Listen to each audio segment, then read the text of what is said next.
ETF index mutual funds నేర్చుకుని stock మార్కెట్లో రాణించాలనుకుంటున్నారా? వెంటనే ఈ నెంబర్కి కాల్ చేయండి. హలో నమస్తే, వెల్కమ్ టు సుమన్ టీవీ. ప్రస్తుతం మనతో పాటు motivational speaker and personality development coach Ram మెట్టు గారు ఉన్నారు. వీరితో ఈరోజు కొన్ని విషయాల గురించి మనం మాట్లాడదాం. హలో అండి రామ్ గారు, నమస్తే. నమస్తే అండి. రిలేషన్షిప్ విషయానికి వస్తే చాలాసార్లు కమ్యూనికేషన్ లేకపోవడం వల్ల, అంటే కొన్నిసార్లు ఏమవుతుందంటే ఒక పార్ట్నర్కి వాళ్ళు సరిగ్గా కన్వే చేయలేకపోతారు. మైదర్ లైక్ అంటే చాలాసార్లు ఈ విషయం ఎందులో జరుగుతుందంటే ఉమెన్ దగ్గర. అంటే వాళ్ళు యాజ్ ఎ ఉమెన్ వాళ్ళు అంతగా ఎక్స్ప్రెసివ్ ఉండరు ఫస్ట్ నుంచి, like the way they బాటప్లో.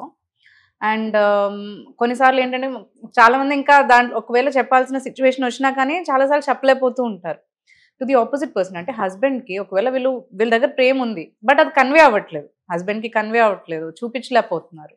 So ఎలా అంటారు అంటే like how they should, like వాళ్ళకి ఎలా తెలియజేయాలి అని అంటారు? అసలు హస్బెండ్కి ఒకవేళ తనకి ప్రేమ ఉంది, అది తనకు తెలియాలి అని అంటే ఎలా?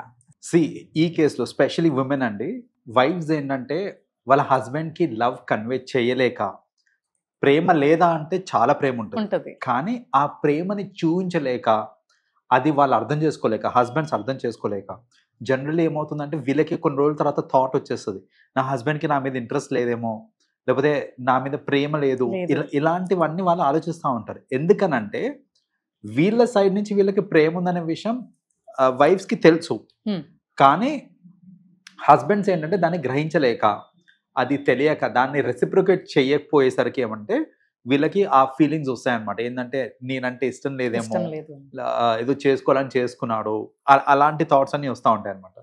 సో ఫస్ట్ అండ్ ఫార్మోస్ట్ మీరు అలాంటి సిచ్యువేషన్లో కనుక ఉంటే మీరు చేయాల్సింది ఏంటిది అని అంటే ఓవరల్గా చెప్పండి, కమ్యూనికేట్ చెప్పండి, డైరెక్ట్గా చెప్పండి.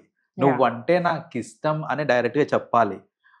అబ్బాయిల బుర్రలు మొద్దులాగా ఉంటాయి, స్పెషలీ చెప్పాలంటే రిలేషన్షిప్లో కొత్తగా వచ్చిన వాళ్ళు ఉంటారు చూడండి, వాళ్ళకి అర్థం కావు. మీరు సింబాలిక్గా చెప్తున్నారు, నేను నా ప్రేమని కన్వే చేస్తున్నాను బట్ ఇన్ డిఫరెంట్ వే అని అనుకుంటే చెయ్యకని అట్లాంటివి అన్నీ వర్కౌట్ కాదు. అదే ఇక్కడ ఏంటంటే ఉమెన్కి ఇక్కడ కొన్ని 2 పాయింట్స్ ఉంటాయి యాక్చువల్లీ. వాళ్ళైతే ఎలా చెప్తారనంటే అమ్మాయివి కాబట్టి నువ్వు ఎక్కువ అవుట్ స్పోకెన్ ఉండద్దు, నువ్వు ఎక్కువ చెప్పొద్దు, నువ్వు ఫస్ట్ అసలు ఇలా మీరన్నా డైరెక్ట్ గా చెప్పాలి అని అంటే చెప్తే క్యారెక్టర్ ని జడ్జ్ చేసే సిచ్యువేషన్ వస్తుంది అని చెప్పి దే డోంట్, అంటే గైడెన్స్ మనకు బాటపై అట్లా ఇచ్చారు కదా, right. So there is where they are looking to say all these things directly, right? yes, ఇది ఏంటంటే ఆ రెస్ట్రిక్షన్ ఏదైతే మన స్పెషలీ ఏంటంటే అమ్మాయి వాళ్ళ తల్లిదండ్రుల దగ్గర నుంచి వస్తుంటుంది అనమాట. ఏంటంటే నువ్వు ఎక్స్ప్రెసివ్ గా ఉండకూడదు, స్పెషలీ ఇలాంటి విషయాలలో ఎక్స్ప్రెస్ చేయకూడదు అని అంటారు కదా, అది రాంగ్ నోషన్ అండి. అది ఎక్స్ప్రెస్ చేయకపోవడం అనేది రాంగ్ నోషన్. ఒక వైఫ్ అండ్ హస్బెండ్ మధ్యలో ప్రేమ ఉండాలి అండ్ అది ఎక్స్ప్రెస్ చేసుకోవాలి, బోత్ సైడ్స్ నుంచి ఎక్స్ప్రెస్ చేసుకోవాలి. ఉత్త ఉమెన్ ఎక్స్ప్రెస్ చేయడమే కాదు, ఉత్త మెన్ చేయడం కాదు, బోత్ సైడ్స్ నుంచి ఉండాలి అది. సో అది ఎక్స్ప్రెస్ చేసుకోవడం చాలా ఇంపార్టెంట్. మీ హస్బెండ్ దగ్గరే కదా చేసుకోమనేది, ఎక్కడో కాదు కదా. సో ఖచ్చితంగా ఎక్స్ప్రెస్ చేసుకోవాలండి. నేను ఇండైరెక్ట్ గా నీకు నచ్చిన కూరలు చేసి పెడుతున్నాను కదా, నీకు నచ్చినట్టు నేను ఉంటున్నాను కదా, సో అది లవ్ కాదా? ఇండైరెక్ట్ గా కాదండి, మీరు డైరెక్ట్ గా చెప్పాల్సిందే. The first thing is direct గా చెప్పాల్సిందే మీరు on and regular basis. That's the first thing. Second thing ఏంటంటే ఇలాంటి కేసెస్లో లైక్ వెరెన్ మీరు సరిగ్గా ఎక్స్ప్రెస్ చేయలేకపోతున్నారు, ఇలాంటి కేసెస్లో మీరు ఏం చేయాలంటే యూ హ్యావ్ టు అండర్స్టాండ్ మీ హస్బెండ్కి మీరంటే ఇష్టం అని కన్వే చేయడానికి కొన్ని టెక్నిక్స్ ఉంటాయి. అందులో ఒక టెక్నిక్ ఏంటిది అని అంటే మీరు రెగ్యులర్ బేసిస్ మీద కాంప్లిమెంటింగ్ చేయాలి. మీ హస్బెండ్ని కాంప్లిమెంట్ చేస్తూ ఉండాలన్నమాట. అయితే కాంప్లిమెంటింగ్ అంటే చాలా మంది ఏంటంటే జనరలైజ్డ్ కాంప్లిమెంట్స్ ఇస్తుంటారు, నాకు మీరంటే ఇష్టము అనేది. అది జనరలైజ్ స్టేట్మెంట్. ఎందుకు ఇష్టము? There should be a reason కదా. సో అట్లా ఏంటంటే ఒక స్పెసిఫిక్ కాంప్లిమెంట్ ఇవ్వండి, జనరలైజ్ కాంప్లిమెంట్ కాదు. ఫర్ ఎగ్జాంపుల్ మాటల్లో మీ డిసిషన్ మేకింగ్ స్కిల్స్ చాలా బాగుంటాయండి, నాకు నచ్చుతాయి, ఇలా ఇప్పుడు నేను స్పెసిఫిక్గా చెప్పాను. నేను ఇదేంటంటే మోర్ రియలిస్టిక్ ఉంటుంది. మీ డిసిషన్ మేకింగ్ స్కిల్స్ అంటే నాకు చాలా ఇష్టము, మీరు మీ ఫిజిక్ చాలా బాగా మెయింటైన్ చేస్తారు, మీ ఫిజిక్ అంటే నాకు చాలా ఇష్టము అని అలా స్పెసిఫిక్ కాంప్లిమెంట్ ఇవ్వండి. ఏంటి ఇష్టము అనేది, మీ ఇంటెలిజెన్స్ అండి, ద వే యూ థింక్. నేను ఇప్పుడు దాకా చూసిన వాళ్ళలో అంటే మన ఫ్యామిలీలో at least you are the best speaker, లేకపోతే ది బెస్ట్ థాట్ ప్రాసెస్ ఉంటుంది మీకు. అలా ఏంటంటే స్పెసిఫిక్ కాంప్లిమెంట్ ఇచ్చారు అని అంటే that will make them understand that మీరు జెన్యూన్ గా అతన్ని లవ్ చేస్తున్నారు అనే విషయం తనకు అర్థమవుతుంది అనమాట. సో జనరలైజ్ కాంప్లిమెంట్స్ కాకుండా ఇట్లా స్పెసిఫిక్ కాంప్లిమెంట్ ఇవ్వడం చాలా ఇంపార్టెంట్.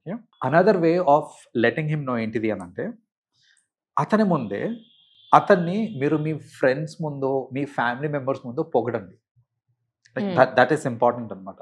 ఎలా అంటే సపోజ్ ఏదో మాటలు ఇలా వచ్చింది, మా హస్బెండ్ అయితే అలా కాదు, మా హస్బెండ్ ఇలా చేస్తాడు అని అంటాము, right? So I'm very lucky తెలుసా, ఇలాంటి హస్బెండ్ దొరకడం నాకు చాలా లక్కీ అని మీరు ఒక థర్డ్ పర్సన్ తోటి మీ హస్బెండ్ ముందు అన్నారనుకోండి, దట్ విల్ గెట్ కన్వేడ్ అనమాట. మీకు అది ఇష్టము అనేది కన్వే అవుతుంది అనమాట. సో జనరల్గా ఏంటంటే దిస్ ఇస్ అనదర్ టెక్నిక్. ఏంటి, మన ఇష్టము అనేది అంటే అతన్ని పొగడటం ఒక థర్డ్ పర్సన్ ముందు. హస్బెండ్ అయితే ఇలా చేయరు, ఇలా రియాక్ట్ అవుతారు, so lucky in this way అని చెప్పాలి. ఐఎమ్ వెరీ లక్కీ అని చెప్పడము, లేకపోతే ఏదో ఒక సందర్భంలో నేను చాలా లక్కీ ఆయన దొరకడం, నేను చాలా లక్కీ ఆర్ అదృష్టం అని చెప్పడము, ఇలాంటివి చెప్పినప్పుడు కూడా ఇట్ ఈస్ అండర్స్టూడ్ అనమాట that you really like him or love him అనేసి, జెన్యూన్లీ అనేసి. So that's other way. ఇంకొకటి ఏంటంటే, ఒక రిలేషన్షిప్లో స్పెషలీ వైఫ్ అండ్ హస్బెండ్ రిలేషన్షిప్లో ఫిజికల్ టచ్ అనేది చాలా ఇంపార్టెంట్ అండి. So when I say physical touch, it is on a regular basis. ఎలా అంటే చేతులు పట్టుకొని, ఇప్పుడు సపోజ్ నడుచుకుంటూ వెళ్తున్నారు, సో చేతులు పట్టుకొని నడుచుకుంటూ వెళ్తాము. లేకపోతే సమ్ టైమ్స్ ఏంటంటే ఆఫీస్ నుంచి వచ్చిన తర్వాత సపోజ్ ల్యాప్ మీద పడుకోబెట్టుకోవడం కానివ్వండి, అట్లా ఏంటంటే హగ్ చేసుకోవడం కానివ్వండి ఫోర్ హెడ్ మీద. సో ఇలా ఇవన్నీ ఏంటంటే దానికి పెద్ద టైం కూడా పట్టదు. ఫోర్ హెడ్ మీద కిస్ చేయడానికి ఎంత టైం పడుతుంది, హగ్ ఇవ్వడానికి. సో రెగ్యులర్ బేసిస్ మీద ఇలా హగ్ చేయటం కానివ్వండి, ఒక ఫిజికల్ టచ్ అనేది ఆన్ ఎ రెగ్యులర్ బేసిస్ ఇస్తే ఏంటంటే ఆ కనెక్షన్ అనేది ఇంకా స్ట్రాంగర్గా బిల్డ్ అవుతుంది అనమాట ఇద్దరి మధ్యన. సో ఆ ఫిజికల్ టచెస్ కూడా చాలా important. And last and most important, ఇది చాలా మంది ఏంటంటే ఎక్కడికన్నా బయటికి వెళ్ళాలి అని అంటే, లైక్ వైఫ్ అండ్ హస్బెండ్ ఏదైనా ట్రిప్కి వెళ్ళాలన్నా, ఏదైనా టూర్కి వెళ్ళాలన్నా మోస్ట్లీ హస్బెండే ప్లాన్ చేస్తూ ఉంటారు. And it will be something which is kind of plan, both sides నుంచి కలిసి ప్లాన్ చేయడమో, లేకపోతే ఓన్లీ హస్బెండ్ ప్లాన్ చేయడం లాంటిది అవుతూ ఉంటుంది. వైఫ్ కనుక ఇనిషియేటివ్ తీసుకొని ఇలాంటి ప్లానింగ్ చేసింది అనుకోండి, సో ప్లేస్కి వెళ్దాము, క్యాండిల్ లైట్ డిన్నర్కి వెళ్దాము, లేకపోతే ఈరోజు మనం అక్కడికి వెళ్దాము, so what ever it is. So ఈ ఇనిషియేటివ్ అనేది వైఫ్ తీసుకుంటే కనుక అది కూడా మనకి ఏంటంటే ఇట్ ఇంప్లైజ్ అనమాట, లైక్ నేనంటే ఇష్టం కాబట్టి, నా వైఫ్కి నేనంటే ఇష్టం కాబట్టి తను నాతోటి క్యాండిల్ లైట్ డిన్నర్ ప్లాన్ చేస్తుంది, నాతోటి ఒక ట్రిప్ ప్లాన్ చేస్తుంది అనే ఒక థాట్ ప్రొవోక్ అవుతుంది అనమాట మెన్లో. So that is the reason ఏంటంటే ఇలాంటి విషయాల్లో అంటే అమ్మాయిలు స్పెషలీ వైఫ్స్ ఏంటంటే వాళ్ళ హస్బెండ్ తోటి ట్రిప్స్ అవి ప్లాన్ చేశారు అని అంటే కనుక వాళ్ళు ఇనిషియేటివ్ తీసుకొని ప్లాన్ చేస్తే అది కూడా బయటికి రావడం బాగా అనిపిస్తుంది అని దే విల్ గెట్ అలా ఆ ఫీలింగ్ అనేది ఇవోక్ అవుతుంది. సో మొత్తానికి ఎక్స్ప్రెసివ్ ఉండాలి ఏ విషయంలో అయినా కానీ అని అంటారు. సో స్పెషల్లీ అంటే వైఫ్స్ అయితే నేను చెప్తున్నాను కదా, ఖచ్చితంగా నేను చెప్పను, వాళ్ళే అర్థం చేసుకోవాలి అని అంటే కుదరదు, అర్థం చేసుకోరండి వాళ్ళకి అర్థం కూడా కాదు చెప్పాలంటే. సో బేసిక్ ఏంటంటే మెన్ కి ఇలాంటి విషయాలలో కొంచెం అండర్స్టాండింగ్ తక్కువ, ఎక్సెప్షన్స్ ఉంటారు, బట్ లార్జ్లీ చూసుకుంటే ఇలాంటి విషయాలలో కొంచెం అండర్స్టాండింగ్ తక్కువ ఉంటుంది. కాబట్టి షో చేస్తేనే వాళ్ళకి అర్థం అవుతుంది, స్ట్రైట్ ఫార్వర్డ్ గా షో చేస్తే అది కూడా. రైట్. థ్యాంక్ యూ అండి, thanks for sharing your advice with us. Thank you so much. Welcome అండి.